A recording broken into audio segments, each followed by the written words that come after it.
제18장.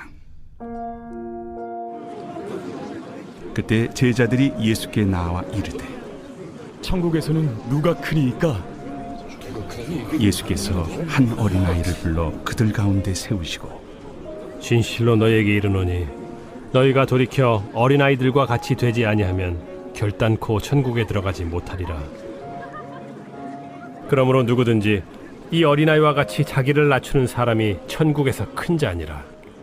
또 누구든지 내 이름으로 이런 어린아이 하나를 영접하면 곧 나를 영접함이니 누구든지 나를 믿는 이 작은 자 중 하나를 실족하게 하면 차라리 연자 맷돌이 그 목에 달려서 깊은 바다에 빠뜨려지는 것이 나으니라. 실족하게 하는 일들이 있음으로 말미암아 세상에 화가 있도다.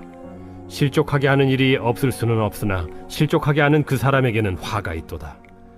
만일 내 손이나 내 발이 너를 범죄하게 하거든 찍어 내버리라. 장애인이나 다리 저는 자로 영생에 들어가는 것이 두 손과 두 발을 가지고 영원한 불에 던져지는 것보다 나으니라. 만일 내 눈이 너를 범죄하게 하거든 빼어내버리라. 한 눈으로 영생에 들어가는 것이 두 눈을 가지고 지옥불에 던져지는 것보다 나으니라.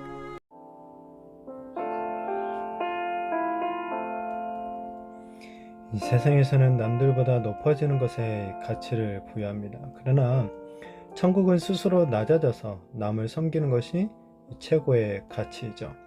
우리가 따라야 될 삶은 예수님께서 몸소 보여주신 이 천국의 가치를 따르는 삶입니다. 예수님 당시의 유대사회는 여자와 어린아이들을 경시하는 그런 문화였어요. 사람의 수를 셀 때도 이 성인 남자만을 포함시켰었습니다. 제자들도 이런 문화에 젖어 있었기 때문에 나중에 사람들이 어린아이를 데려와서 예수님께 기도를 요청했을 때 오히려 그들을 꾸짖는 그런 일들이 있었죠. 자, 그러나 예수님은 여자와 어린아이 등, 그러니까 세상에서 당시 사회에서 소외되었던 이 작은 자들에게 특별한 관심과 사랑을 보여주셨죠. 천국에서는 누가 큰 자냐라고 오늘 제자들이 묻습니다. 이 질문에 예수님은 어린아이를 모델로 세우세요. 그리고 이 어린아이와 같이 않으면 천국에 들어갈 수도 없고 어린아이처럼 자신을 낮추는 자가 천국에서는 가장 큰 자다라고 말씀하시죠.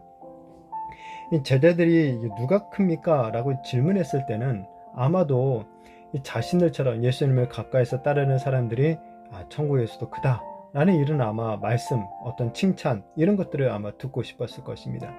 그러나 예수님은 제자들이 무시하고 있는 이 어린아이와 같은, 세상이 무시하고 있는 이 어린아이와 같은 자들이 오히려 큰 자다라고 말씀하심으로써 세상과 천국의 그 질서와 원리가 다르다라는 것을 가르쳐주고 있죠. 예수님께서도 말씀하시기를 자신이 세상에 온 것은 섬김을 받으려 함이 아니라 오히려 섬기러 오셨다라고 말씀하셨습니다. 뿐만 아니라 제자들에게도 섬김을 받으려는 자가 아니라 다른 사람을 섬기는 자가 오히려 큰 자가 된다라고 말씀하시죠.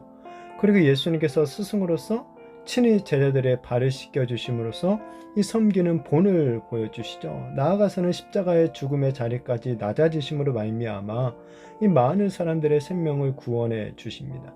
이런 예수님의 낮아지고 겸손한 모습을 본받아서 우리들도 우리 스스로를 낮추고 많은 사람을 섬기는 삶을 살아가야 하는 것이죠.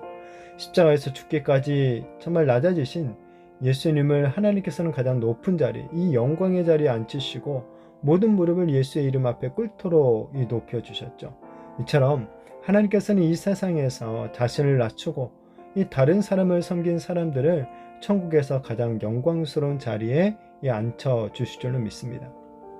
이어서 예수님은 제자들에게 어린아이처럼 작은 자를 이 예수님을 영접하듯이 영접하라 라고 하시죠. 세상에서는 예수님께서는 세상에서 큰 자가 아니라 작고 힘없고 소외된 자들을 이 자신과 동일시하시고 있는 거죠. 예수님은 작은 자에게 한 것이 곧 이 당신께 한 거고 작은 자에게 하지 않은 것이 이 당신께 하지 않은 것이다 라고 여기시죠. 예수님께서 마지막 심판 때에 관한 비유를 말씀하실 때 뭐라고 하십니까? 우리가 지극히 작은 자에게 어떻게 대했는지를 보시고 우리의 그 행위를 판단하시겠다, 심판하시겠다 라고 말씀하고 있죠. 자, 우리가 살아가고 있는 세상에서는 권세 있는 부자들을 환영해요. 인기 있는 사람들을 환영하죠. 그러나 이 가난하고 힘없는 자들은 냉대하죠. 야고보 사도는 심지어 교회 안에서도 이러한 일들이 일어나고 있다라고 책망까지 합니다. 예수님은 지극히 작은 어린아이와 같은 자들을 실족시키는 자는 차라리 연자 맷돌을 그 목에 매달아서 깊은 바다에 빠뜨리는 것이 낫다라고 말씀하실 정도입니다. 뭡니까? 그만큼 연약한 자를 차별하고 실족하게 만드는 것, 심각한 죄가 된다는 거야. 그렇게 그러한 범죄의 이 심각성을 깨닫고 이 범죄하게 하는 그 손과 발과 눈을 아예 제거해 버리는 한이 있더라도 작은 자를 실족시켜서는 안 된다, 실족시키지 말아야 된다라는 것을 강조하고 있는 거죠. 따라서 이 성도들, 우리들은 이 땅에 사는 동안 정말 어린아이와 같이 자신을 낮추는 그런 겸손한 자세를 가져야 할 뿐만 아니라 지극히 작은 자들을 우리 주님을 대하듯이 사랑해야 된다는 거죠. 예수님이 영광스러운 하늘 보좌에 앉아 계신 것만 아니라 우리 주변에서 흔히 만날 수 있는 이 가난하고 소외당한 이웃의 모습으로 우리와 가까이 계심을 깨닫고 정말 주님을 섬기는 심정으로 우리 주위에 있는 이 이웃의 작은 자들을 섬기며 살아가는 그런 우리들이 되었으면 좋겠습니다.